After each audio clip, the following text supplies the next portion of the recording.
કંદ પુરાણની કથાને આગળ વધારી ભાગ 12 સંવર્તના મુખથી મહીસાગર સંગમનો મહિમા તથા ભર્તૃયજ્ઞ દ્વારા શતરુદ્રીએ સાંભળીને શિવની આરાધનાથી ઇન્દ્રધૂમ્ન વગેરે બધા ભક્તોને શિવ સારૂપ્યની પ્રાપ્તિ.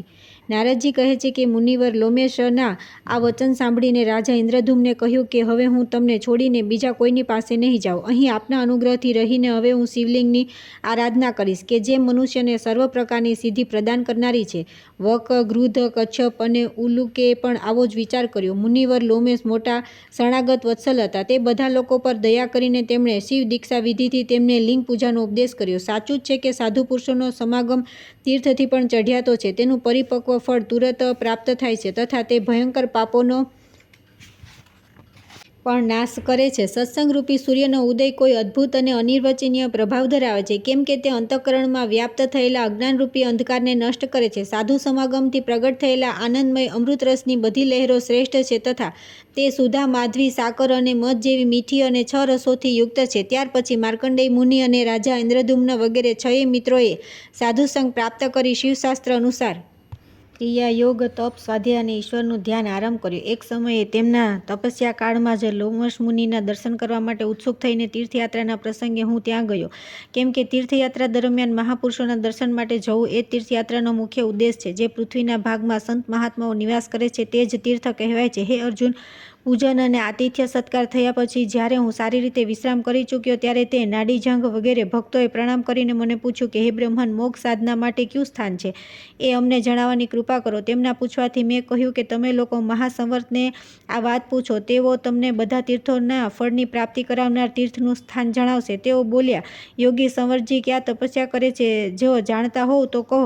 ત્યારે મેં કહ્યું કે સંવર્ત મુનિ કાશીમાં રહે છે. તેઓ ગુપ્ત વેશમાં રહે છે. તેઓ ભિક્ષાનનું ભોજન કરે છે અને દિશાઓના વસ્ત્રો પહેરે છે. દિવસના બીજા પહોરની છેલ્લી ઘડી અને ત્રીજા પહોરની પહેલી ઘડીને કુતપ કાળ કહે છે. તે પછી જ તેઓ નીકળે છે અને હાથમાં જ ભિક્ષા લઈને ભોજન કરે છે. તેમની પાસે કોઈ વસ્તુનો સંગ્રહ નથી. તેઓ ઓમકારરૂપી પરબ્રહ્મનું ધ્યાન કરતા રહે છે. સાયંકાળે વનમાં રહે છે. પરંતુ કોઈ પણ મનુષ્ય તે યોગીશ્વર સંવર્તજીને ઓળખી શકતા નથી. ન ઓળખવાનું એક જ કારણ છે, તેમના જેવો વેશ અને ચિહ્ન ધારણ કરનારા બીજા લોકો પણ ત્યાં રહે છે. પરંતુ હું તમને તેમનું એક એવું લક્ષણ કહું છું જેથી તમે લોકો સંવર્તજીને ઓળખી લેશો. રાત્રે તે પહોળી સડક પર જે નગરના મધ્યથી નીકળે છે ત્યાં તમે એક મળદું લાવીને જમીન પર એવી રીતે મૂકી દેજો જેથી બીજા લોકોને તેની ખબર ન પડે અને તમે ત્યાંથી થોડે દૂર ઊભા રહેજો. જો કોઈ પણ તે સ્થાન પાસે આવીને એકદમ પાછો ફરી જાય તે જ સંવર્ત છે. તેઓ મૂળદાને શલ્ય સમજીને તેને ઓળંગીને જતા નથી. આ એક સંશય રહિત ઓળખવાની યુક્તિ છે.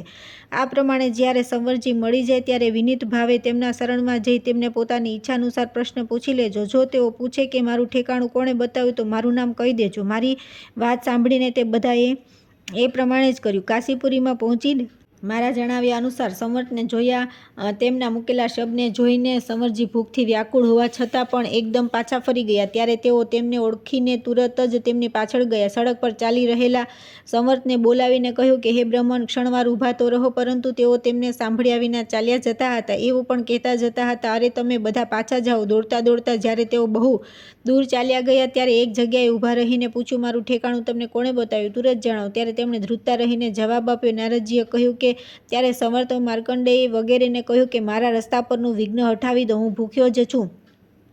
ફરી નગરમાં ભિક્ષા માટે જઈશ. તમારો પ્રશ્ન શું છે તે પણ કહો. તેઓ બોલ્યા કે હે મહામુનિ, અમે તમારા શરણે આવ્યા છીએ. કૃપા કરી અમને એવો ઉપાય બતાવો જેથી અમે તમારા અનુગ્રહથી મોક્ષ પ્રાપ્ત કરી લઈએ. જે તીર્થમાં જઈને મનુષ્ય બધા તીર્થોનું ફળ પ્રાપ્ત કરે છે તેનું નામ જણાવો જેથી અમે લોકો જઈને ત્યાં રહીએ. સંવર્તે કહ્યું કે સ્વામી કાર્તિકેય તથા 9 દુર્ગાઓને નમસ્કાર કરીને હું તમને લોકોને સર્વોત્તમ તીર્થનો પરિચય આપું છું. તે તીર્થનું નામ છે મહીસાગર સંગમ. એ પરમ બુદ્ધિમાન નૃપશ્રેષ્ઠ ઇન્દ્રદ્યુમ્ન જ્યારે અહીં યજ્ઞ કરતા હતા ત્યારે તેમના દ્વારા આ પૃથ્વી 2 આંગળ ઊંચી કરી દેવામાં આવી હતી. તે સમય જેમ લીલા લાકડાને બાળવાથી પાણી ટપકે છે એ પ્રમાણે યજ્ઞના અગ્નિ દ્વારા તપેલી પૃથ્વીમાંથી જળનો સ્ત્રોત ટપકવા લાગ્યો. તે જળ રાશિને બધા દેવતાઓએ નમસ્કાર કર્યા. તે જ મહી નામે નદી છે. પૃથ્વી પર જે કોઈ તીર્થો છે તે બધાના જળથી સારરૂપે ઉત્પન્ન થયેલી મહી નદીનું જળ છે. માલવા દેશમાંથી મહી નદી ઉત્પન્ન થઈ છે અને દક્ષિણ સમુદ્રમાં જઈને મળી છે. તેના બંને તટ પરમ પુણ્યમય તીર્થ છે. તે સર્વના માટે કલ્યાણમય છે. પ્રથમ તો તો તે સ્વયં સર્વતીર્થમય છે. પછી જ્યાં સરિતાઓના સ્વામી સમુદ્ર સાથે તેનો સંગમ થયો છે તે તીર્થ વિશે તો કહેવું જ શું. કાશી, કુરુક્ષેત્ર, ગંગા, નર્મદા, સરસ્વતી, તાપી, પયોષ્ણી, નિર્વિંધ્યા, ચંદ્રભાગા, ઈરાવતી, કાવેરી, સરયુ, ગંડકી, નૈમિષારણ્ય, ગયા, ગોદાવરી, અરુણા, વરુણા તથા બીજી જે 20,600 નદીઓ આ પૃથ્વી પર છે તે બધાના સાર તત્વથી મહી નદીનું જળ પ્રગટ થયું છે. પૃથ્વીના બધા તીર્થોમાં સ્નાન કરવાથી જે ફળ મળે છે તે મહીસાગર સંગમમાં પ્રાપ્ત થાય છે. સ્વામી કાર્તિકેયનું પણ આ વિશે આવું કથન છે. જો તમે લોકો જો કોઈ એક સ્થાનમાં બધા તીર્થોનો સંયોગ ઈચ્છો છો તો પરમ પુણ્યમય મહીસાગર સંગમ તીર્થમાં જાઓ. મેં પહેલાં પણ ત્યાં ઘણા વર્ષો સુધી નિવાસ કર્યો છે. અહીં નારદજીના ભયથી આવીને રહું છું. મહીસાગર સંગમમાં નારદજી મારી પાસે જ રહેતા હતા. અહીંની વાત ત્યાં જોડી દેવાનો તેમનો ગુણ છે. આ દિવસોમાં રાજા મરુત મને શોધી રહ્યા છે. નારદજી તેમને મારું ઠેકાણું અવશ્ય કહી દેશે. આ જ ભય હતો. અહીં તો ઘણા દિગંબર સાધુઓની વચ્ચે તેમના જેવો થઈને હું પણ રહું છું. મરુતથી વધારે ભયભીત હોવાના કારણે હું અહીં ગુપ્ત રૂપે નિવાસ કરું છું. મને સંદેહ છે કે નારદ ફરી મરુતને મારું ઠેકાણું બતાવી દેશે, કેમ કે તેઓ મોટા ભાગે આવું કરતા હોય છે. તમે લોકો કોઈને આ વાત કરશો નહીં.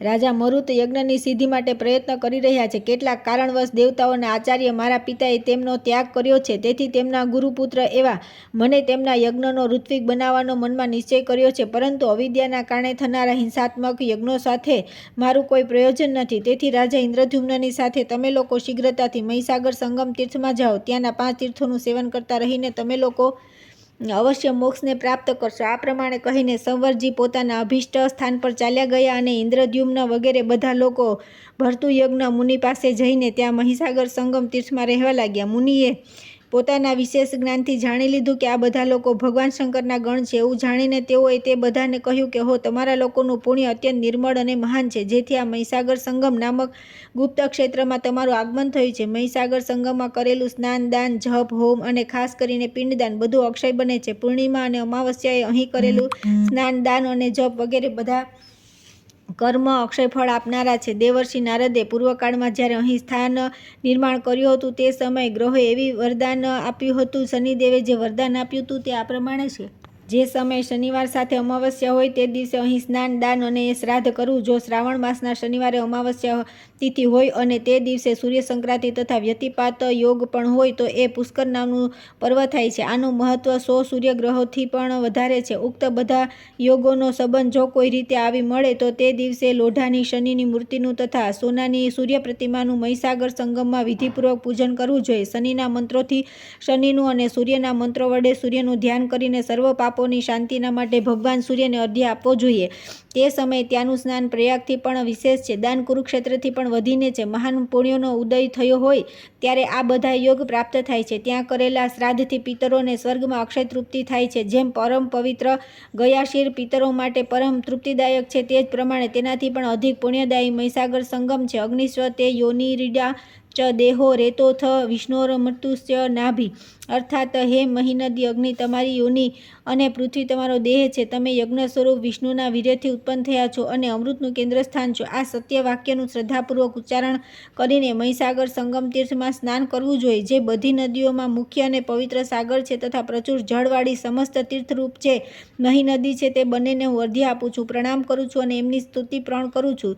તામ્રા રસ્યા પયોવાહા પિતૃપ્રીતિપદા શુભા શસ્યમાલા મહાસિંધુ દાતૃધ્રાતિ પૃથુસ્તુતા ઇન્દ્રદ્યુમ્ન કન્યા ક્ષિતિ જન્મા ઈરાવતી મહીપર્ણા મહીશૃંગા ગંગા પશ્ચિમ વાહિની નદી તથા રાજનદી. આ 18 નામોની માળાનો સ્નાન કરતા અને શ્રાદ્ધકાળમાં પાઠ કરવો. આ બધા નામ મહારાજ પૃથુના કહેલા છે. ત્યાર પછી નીચેનો મંત્ર બોલી મહી નદીને અર્ધ્ય આપવો જોઈએ. મહી દોહે મહાનંદ સંદોહે વિશ્વમોહિની જાતાહી સરિતા રાગની પાપમ હર મહિદ્રવે. હે દેવી, તું આ પૃથ્વીનું દૂધ છે, પરમાનંદની રાશિ છે, સંપૂર્ણ વિશ્વને મોહિત કરનારી છે તથા સમસ્ત સરિતાઓની મહારાણી રૂપે પ્રગટ થઈ છે. મહાદેવે તું મારા પાપ હરી લે.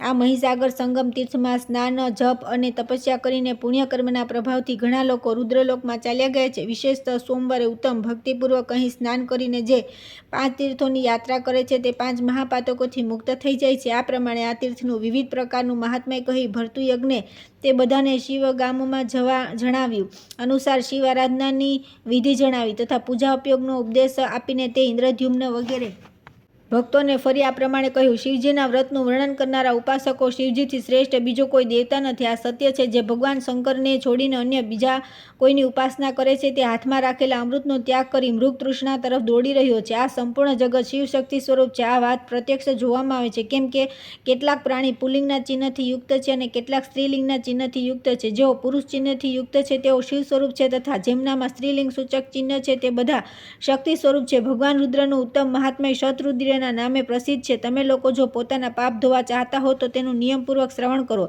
તે આ પ્રમાણે છે. બ્રહ્માજી ભગવાન શિવના સુવર્ણમય લિંગની આરાધના કરી તેના જગત પ્રધાન નામનો જપ કરતા રહીને પોતાના પદ પર વિરાજમાન છે. શ્રીકૃષ્ણે સ્થળભાગમાં કાળા પથ્થરના શિવલિંગને સ્થાપિત કરી ઉર્જિત નામે તેની આરાધના કરી છે. સનકાદિક મહર્ષિઓએ પોતાના હૃદયરૂપી લિંગનું જગત ગતિ નામે પૂજન કરી પોતાની અભિષ્ટ સાધના કરી છે. સપ્તર્ષિઓએ દર્ભના અંકુરમય લિંગનું વિશ્વયોની નામે પૂજન કર્યું છે. દેવર્ષિ નારદ આકાશમાં જ શિવલિંગની ભાવના કરીને તેને જગત બીજ નામ આપીને તેની આરાધના કરે છે. દેવરાજ ઇન્દ્ર વજ્રમય લિંગને વિશ્વાત્મા નામથી પૂજા કરે છે. સૂર્યદેવ તામ્રમય લિંગની પૂજા અને તેના વિશ્વસૃગ નામનો જપ કરે છે. ચંદ્રમા મુક્તામય લિંગની ઉપાસના અને તેના જગતપતિ નામનો જપ કરે છે.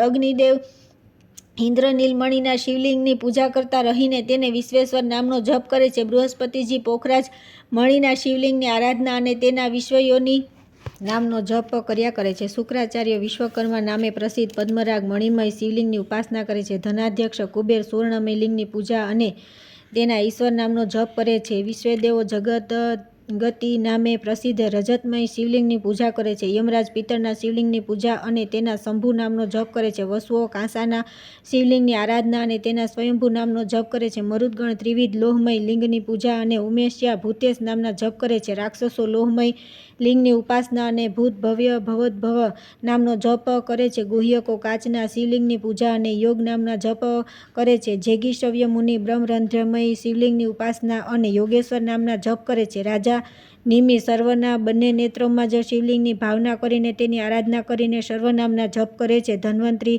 સર્વલોક લોકેશ્વર નામે પ્રસિદ્ધ ગોમયની લિંગની ઉપાસના કરે છે. ગંધર્વ લાકડાના શિવલિંગની પૂજા અને તેના સર્વશ્રેષ્ઠ નામમાં જપ કરે છે. શ્રી રામચંદ્રજી જ્યેષ્ઠ નામના જપ કરીને વૈદુર્યમય શિવલિંગની પૂજા કરે છે. બાણાસુર મર્તકમણીમય શિવલિંગની પૂજા અને વશિષ્ઠ નામના જપ કરે છે. વરુણજી પરમેશ્વર નામે પ્રસિદ્ધ સ્ફટિકમણીમય શિવલિંગની પૂજા કરે છે. નાગગઢ મૂંગાના શિવલિંગની ઉપાસના અને લોક ત્રયંકર નામના જપ કરે છે. સરસ્વતી દેવી શુદ્ધ મુક્તામય શિવલિંગને પૂજે છે અને લોક ત્રયાશ્રિત નામના જપ કરે છે. શનિદેવ શનિવારની અમાવસ્યાએ અડધી રાત્રિના સમયે મહીસાગર સંગમમાં આવર્તમય શિવલિંગની પૂજા અને જગન્નાથ નામના જપ કરે છે. રાવણ ચમેલીના ફૂલનું શિવલિંગ બનાવીને પૂજા કરે છે અને સુદુર્જય નામના જપ કરે છે. સિદ્ધગણ માનસલિંગની ઉપાસના અને કામૃત્યુંજ રાતિગ નામના જપ કરે છે. રાજા બલિ યજ્ઞમય લિંગની આરાધના અને તેના જ્ઞાનાત્મા નામના જપ કરે છે. મરીચી વગેરે મહર્ષિ પુષ્પમય શિવલિંગની ઉપાસના અને જ્ઞાનગમ્ય નામના જપ કરે છે. સત્કર્મ કરનારા દેવતાઓ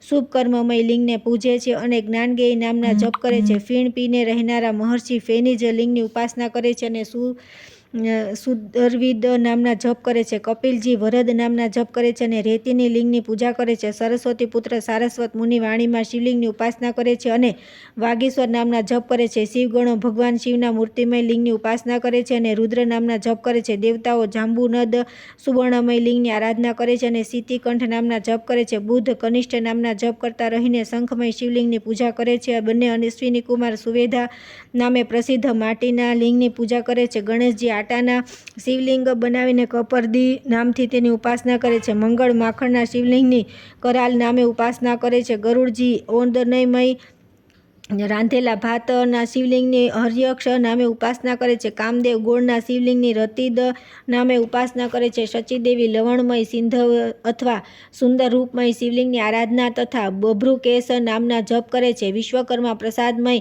મહેલના આકારના શિવલિંગ બનાવીને યામ્ય નામે તેની ઉપાસના કરે છે. વિભીષણ ધૂળમય શિવલિંગની પૂજા અને સુહ્યતમ નામના જપ કરે છે. રાજા સગર વશાંકુરમય શિવલિંગની પૂજા અને સંગત નામના જપ કરે છે. રાહુ હિંગમય લિંગની ઉપાસના, ગમ્ય નામનું કીર્તન કરે છે. લક્ષ્મી દેવી લેપ્ય લિંગનું પૂજન તથા હરિનેત્ર નામના જપ કરે છે. યોગી પુરુષ સર્વભૂતસ્થ લિંગની ઉપાસના અને સ્થાણુ નામના જપ કરે છે. મનુષ્યો વિધ લિંગનું પૂજન અને પુરુષ નામના જપ કરે છે. નક્ષત્ર તેજોમય લિંગનું પૂજન તથા ભગ અને ભાસ્વર નામના જપ કરે છે. કિન્નરો ધાતુમય લિંગનું પૂજન તથા સુદીપ્ત નામના જપ કરે છે.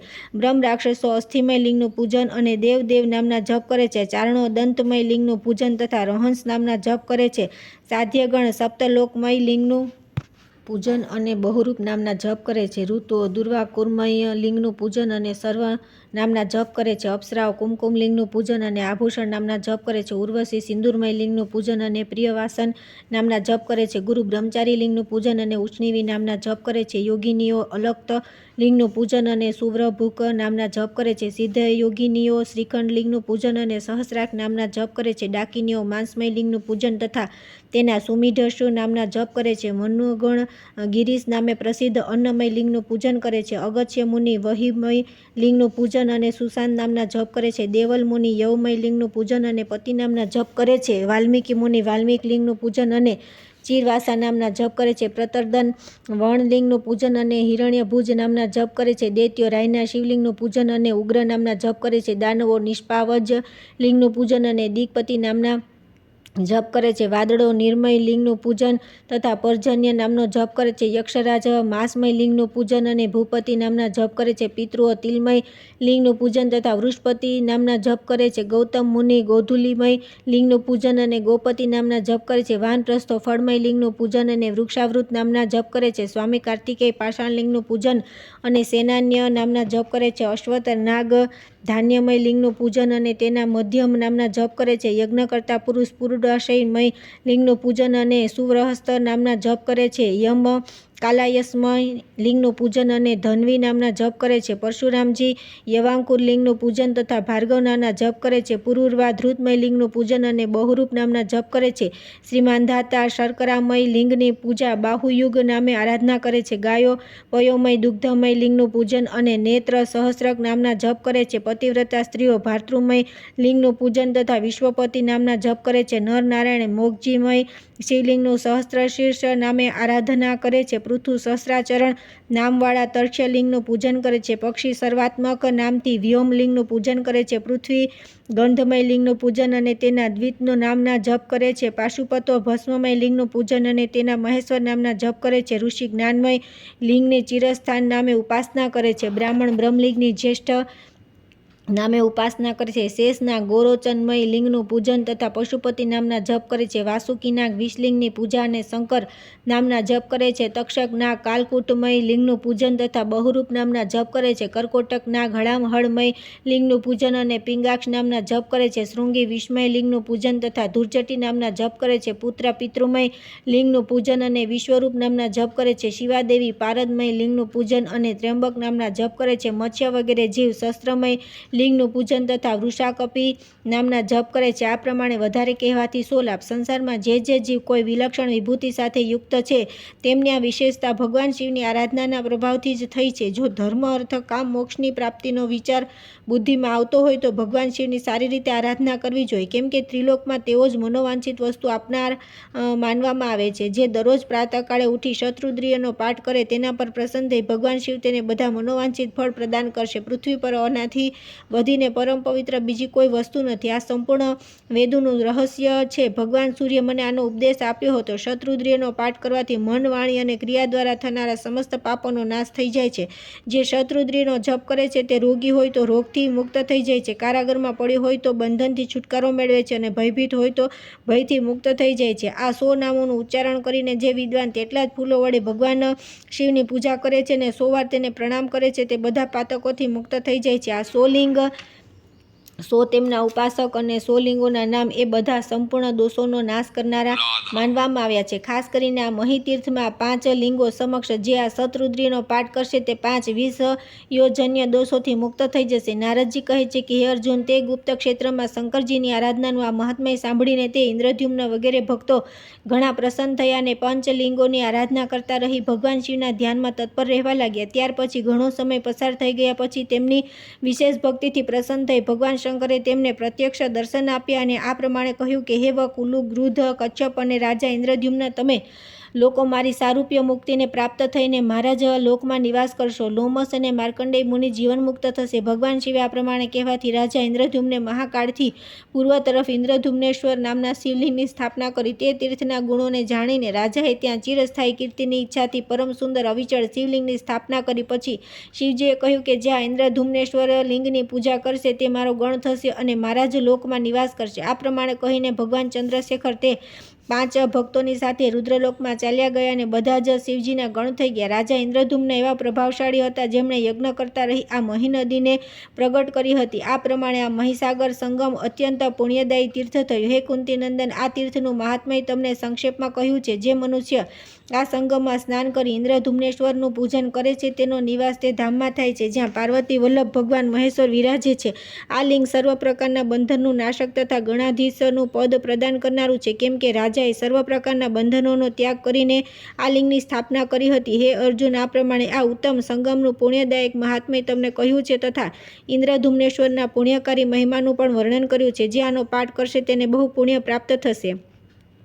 ત્યાર પછી આવે છે કુમારનો પશ્ચાતાપ. ભગવાન વિષ્ણુએ તેમને સમજાવવા તથા તેમની સંમતિથી સ્કંદ દ્વારા 3 શિવલિંગોની સ્થાપના તથા ભગવાન શિવનું વરદાન. અર્જુને કહ્યું કે હે મહામુનિ, તમે કથા દરમિયાન જે કુમારનાથના મહાત્મ્યની જે ચર્ચા કરી હતી તે હું વિસ્તારથી સાંભળવા ઈચ્છું છું. નારદજી બોલ્યા કે હે અર્જુન, ભગવાન કાર્તિકેયજીએ તારકાસુરનો વધ કરીને પોતે જ એ કુમારેશ્વર નામના શિવલિંગની સ્થાપના કરી હતી. હું દેવતાઓના સેનાપતિ અને સર્વનું શાસન કરવામાં સમર્થ એવા કુમાર કાર્તિકેયને પ્રણામ કરી તેમના મહાન ચરિત્રનું વર્ણન કરું છું. નારદજી કહે છે કે હે અર્જુન, તારકાસુરના મૃત્યુના કારણે પરમ બુદ્ધિમાન કાર્તિકેયજી મનથી બહુ ઉદાસ થઈને શોક કરવા લાગ્યા. તેમણે સ્તુતિ કરનારા દેવતાઓને રોકીને કહ્યું કે હે દેવતાઓ, મુજ પાપીનું જે બધી રીતે વિચારવા યોગ્ય છે તેના ગુણગાન કેમ ગાઓ છો? જો કે પાપીને વધ કરવામાં કોઈ દોષ નથી, છતાં પણ આ તારકાસુર તો ભગવાન શંકરનો ભક્ત હતો. એ યાદ આવવાથી મને બહુ દુઃખ થાય છે. તેથી તેનું કોઈ પ્રાયશ્ચિત હોય તો જાણવા ચાહું છું, કેમ કે પ્રાયશ્ચિત કરવાથી મોટા મોટા પાપો પણ નષ્ટ થઈ જાય છે. ભગવાન શંકરના બુદ્ધિમાન પુત્ર કાર્તિકેયજી જ્યારે આ પ્રમાણે શોક કરી રહ્યા હતા તે સમયે ભગવાન વિષ્ણુ દેવતાઓની વચ્ચે આ પ્રમાણે બોલ્યા કે હે મહેશનંદન, જો શ્રુતિ, સ્મૃતિ, ઇતિહાસ અને પુરાણને પ્રમાણ માનવામાં આવે તો દુષ્ટોના વધમાં કોઈ દોષ નથી. જે નિર્દય લોકો બીજાઓના પ્રાણો વડે પોતાના પ્રાણોનું પોષણ કરે છે તેમનો વધ કરી નાખવો એ જ તેમના માટે કલ્યાણકારી છે, કેમ કે પોતાના દોષપૂર્ણ આચરણથી તે નરકમાં જ જાય છે. રક્ષણના કાર્યમાં લાગેલા સમર્થ પુરુષો દ્વારા જો પાપીઓનો વધ કરવામાં ન આવે તો એ સમર્થ લોકો કોની શરણમાં જશે તથા સંપૂર્ણ વિશ્વને ધારણ કરવાવાળા ધર્મ સ્વરૂપે વેદ અને યજ્ઞ કઈ રીતે થશે? તેથી તમે તારકાસુરનો વધ કરી પુણ્યનું કામ કર્યું છે તેમને પાપ તો કોઈ પણ રીતે લાગશે નહીં. તેમ છતાં પણ ભગવાન શંકરના ભક્તો પ્રત્યે આપનો ઘણો આદર છે તો તેને માટે બહુ સરસ ઉપાય કહું છું, જેનાથી જન્મ જન્મના પાપોથી છુટકારો મળી જાય છે તથા 1 કલ્પ સુધી રુદ્રલોકમાં દિવ્ય શરીર ધારણ કરીને તે મનુષ્ય પરમાનંદનો અનુભવ કરે છે. હે સ્કંદ, પાપ કરવાથી જેને બહુ પશ્ચાતાપ થાય છે તેના માટે ભગવાન શંકરની આરાધનાથી વધીને બીજો કોઈ ઉપાય નથી. જેમના મહિમાનું વર્ણન કરવામાં બ્રહ્માજી પણ સમર્થ નથી તથા જેમના વિશે કંઈ કહેવામાં શ્રુતિ પણ ભયભીત થાય છે, તે ભગવાન મહેશ્વરથી વધીને બીજું કયું તત્વ હોઈ શકે? ત્રિલોકમાં ભગવાન શંકરના સિવાય બીજો કયો એવો દેવતા છે જેનો પૃથ્વી જ રથ છે? બ્રહ્માજી સારથી છે, હું બાણ છું, મંદરાચલ ધનુષ છે તથા ચંદ્રમા અને સૂર્ય રથના પૈડા છે. કેટલાક યોગ માર્ગ દ્વારા ભગવાન શંકરની આરાધના સૂચવે છે, પરંતુ સદા શૂન્યની ઉપાસના કરનારા તે યોગીઓનો માર્ગ સર્વના માટે દુસાધ્ય છે. તેથી જે ભોગ અને મુક્તિ બંને ચાહે છે તેને ભગવાન શિવના લિંગની જ આરાધના કરવી જોઈએ. સૃષ્ટિના આદિકાળમાં મારા અને બ્રહ્માજીના વિવાદમાં ભગવાન શિવ લિંગ રૂપે પ્રગટ થયા હતા. તે લિંગમય સ્વરૂપમાં સંપૂર્ણ ચરાચર જગત લીન થાય છે, તેથી વેદમાં તેને લિંગ કહ્યું છે. જે પરમ બુદ્ધિમાન ભગવાન શંકરના સ્વરૂપભૂત લિંગને શ્રદ્ધા અને પવિત્રતાથી જળ દ્વારા સ્નાન કરાવે છે તેણે બ્રહ્માજીથી લઈને તૃણ સુધીના આ સંપૂર્ણ જગતને તૃપ્ત કરી દીધું છે. જે માટી, લાકડું, ઈંટ અથવા પથ્થરનું મંદિર બનાવી ભગવાન શિવને અર્પણ કરે છે તેને ક્રમશઃ 100 ગણું પુણ્યફળ પ્રાપ્ત થાય છે. તેથી હે મહાસેન, તમારે અહીં શિવલિંગની સ્થાપના કરવી જોઈએ. ભગવાન વિષ્ણુએ આ પ્રમાણે કહ્યા પછી બધા દેવતા બહુ સારું એમ કહેવા લાગ્યા. ત્યાર પછી મહાદેવજીએ કાર્તિકેયને છાતીએ લગાવી લીધા અને કહ્યું કે હે વત્સ, તમે મારા ભક્તો પર જે આટલી કૃપા કરી છે તેથી મને બહુ પ્રિય છો. જગતગુરુ ભગવાન વાસુદેવે જે કહ્યું તે બધું યથાર્થ છે. જે હું છું તે ભગવાન વિષ્ણુ છે તથા જે ભગવાન વિષ્ણુ છે તે હું જ છું. એમ 2 દીવાઓમાં પ્રકાશની દ્રષ્ટિથી કોઈ ફરક હોતો નથી, તે જ પ્રમાણે અમારા બંનેમાં પણ કોઈ અંતર નથી. હે સ્કંદ, જે ભગવાન વિષ્ણુનો દ્વેષ કરે છે તે મારો પણ દ્વેષ કરે છે. જે તેમનું અનુગમન કરે છે તે મારો પણ અનુગામી છે. જે આ પ્રમાણે જાણે છે તે જ મારો વાસ્તવમાં ભક્ત છે. કુમાર બોલ્યા કે હે પિતાજી, તમારું કહેવું સત્ય છે. હું તમને અને ભગવાન વિષ્ણુને એક સમજું છું. ભક્ત વત્સલ ભગવાન વિષ્ણુએ મને જે શિવલિંગ સ્થાપવાની સલાહ આપી છે તે જ વાત તારકાસુરના વધથી પહેલાં આકાશવાણીએ પણ મને કહી હતી. તેથી હું દરેક પાપોનો નાશ કરવાવાળા શિવલિંગની સ્થાપના કરીશ. તે શિવલિંગ મારા પાપોનું નાશક થાવ. આ પ્રમાણે કહીને અગ્નિનંદન સ્કંદે વિશ્વકર્માને બોલાવ્યા અને તેમને આદેશ આપ્યો કે તમે તુરત જ 3 વિશુદ્ધ શિવલિંગ તૈયાર કરો. તેમની આજ્ઞા પ્રમાણે વિશ્વકર્માએ 3 વિશુદ્ધ શિવલિંગ તૈયાર કર્યા અને સ્કંદજીને આપી દીધા. ત્યાર પછી ભગવાન વિષ્ણુ, શિવ તથા બ્રહ્મા વગેરે દેવતાઓની સાથે સ્કંદે પશ્ચિમ દિશામાં નજીકમાં જ પ્રતિજ્ઞેશ્વર નામક પરમ સુંદર શિવલિંગની સ્થાપના કરી. ત્યારે ભગવાન મહેશ્વરે કુમારની પ્રસન્નતા માટે આ વરદાન આપ્યું. જે આ સ્થાન પર કાર્તિક અને ચૈત્ર માસમાં અષ્ટમીએ સ્નાન, ઉપવાસ, પૂજા અને જાગરણ કરી નિવાસ કરશે તે મૃત્યુને પણ પાર કરી જશે. ત્યાર પછી ત્યાંથી અગ્નિકુંડમાં જ્યાં દૈત્યના કપાલથી શક્તિ નીકળી હતી ત્યાં કાર્તિકેય બીજા શિવલિંગની સ્થાપના કરી. સર્વ પાપોનો નાશ કરનારા તે કલ્યાણકારી શિવલિંગ કપાલેશ્વરના નામે પ્રસિદ્ધ થયું. કપાલેશ્વરની પાસે તે શક્તિનું સ્તવન કરી કુમારે તેની સ્થાપના કરી, જે કપાલિકેશ્વર દેવીના નામે પ્રસિદ્ધ થઈ. ત્યાંથી ઉત્તર દિશામાં એક તીર્થ છે જેને શક્તિછિદ્ર કહે છે. ત્યાં સર્વ પાપ વિનાશીની કલ્યાણમય પાતાલ ગંગા પ્રગટ થઈ છે. તેમાં સ્નાન કરી સ્કંદે સર્વ દેવતાઓની સાથે કૃપાપૂર્વક તારકાસુરને જળાંજલિ આપી. જેનું સંકલ્પ વાક્ય આ પ્રમાણે છે. મહર્ષિ કશ્યપના કુળમાં ઉત્પન્ન શિવભક્ત તારકને અર્પિત કરવામાં આવેલું તલ સાથેનું જળ અક્ષય ભાવે પ્રાપ્ત થાવ. ત્યારે ભગવાન મહેશ્વરે પ્રસન્ન થઈ સ્કંદને સંભળાવીને કહ્યું કે જે મનુષ્ય ચૈત્ર માસના કૃષ્ણ પક્ષની ચતુર્દશી તિથિ અહીં સ્નાન અને ઉપવાસ કરી ભગવાન કપાલેશ્વરનું પૂજન કરશે તે તેજસ્વી મહાત્માઓના વધજન્ય પાતકથી મુક્ત થઈ જશે. આ જે તિથિએ સોમવાર હોય, શિવયોગ હોય અને તેલીકરણ હોય તો 6 યોગો એકત્ર થાય. ત્યારે જે પુરુષ શક્તિછિદ્રા નામક તીર્થમાં સ્નાન કરીને રાત્રે રુદ્રીના જપ કરશે તે શરીર સહિત રુલોકમાં જશે. ભગવાન શંકરના વચન સાંભળી સ્કંદ બહુ પ્રસન્ન થયા અને સર્વ દેવતાઓ આનંદમગ્ન થઈ સાધુ સાધુ કહેવા લાગ્યા. ત્યાર પછી ત્રીજા લિંગની સ્થાપના કરવાની ઈચ્છા ધરાવતા કાર્તિકેયજીને બ્રહ્માજીએ તેમની પ્રસન્નતા માટે કહ્યું કે હે કુમાર, હું પોતે એક બીજા લિંગનું નિર્માણ કરું છું. આ પ્રમાણે કહી બ્રહ્માજીએ સ્વયં મનોહર શિવલિંગનું નિર્માણ કર્યું. આ જ પ્રમાણે સર્વ દેવતાઓએ પણ સ્કંદની પ્રસન્નતા માટે ત્યાં એક સુંદર સરોવર તૈયાર કર્યું અને તેમાં ગંગા વગેરે સર્વ તીર્થોની સ્થાપના કરીને કહ્યું કે જ્યાં સુધી આ સરોવર અહીં રહેશે ત્યાં સુધી તમે બધા તીર્થોમાં તેમાં નિવાસ કરો.